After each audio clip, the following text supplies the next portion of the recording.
Tila normal lang ang kilos ng dalawang sakay ng isang motorsiklo nang dumaan sa Tomas Mapua Street, corner Doroteo C. Street sa Santa Cruz, Maynila alas 10 ng umaga kahapon.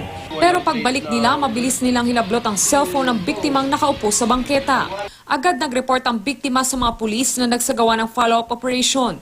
Base sa pagsasalarawan ng biktima, namataan ng mga pulis ang mga suspect sa Kalimba Street na naglalaro ng Cara Cruz kasama ang dalawa pang lalaki. Nagtangka pa umanong tumakas ang mga suspect na kanilalang sina Michael Angelo Kahanding at Angel Joshua Mabanag pero agad silang hinuli ng mga pulis.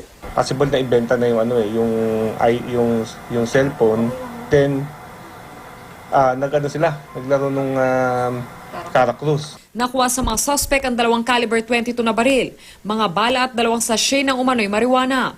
Ang motorsiklong ginamit ng mga suspect kinumpiska rin ng mga pulis. Posibleng ginagamit daw ito ng iba pang kagrupo ng mga suspect para magnakaw. Kadalasan pinaparenta pa ito dun nga sa grupo, sa mga kagrupo din nila na for 1,000. Aminado naman ang mga suspect sa pagnanakaw. Kailangan lang po. Pag financial na po lang yan sa pamilya. Ano yung baril na nakuha sa inyo? Wala po pa, nanakot lang po. Magkano nyo binenta yung cellphone? 800 lang po.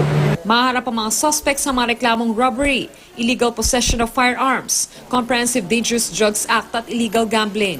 Von Aquino, Nakatutok, 24 Oras.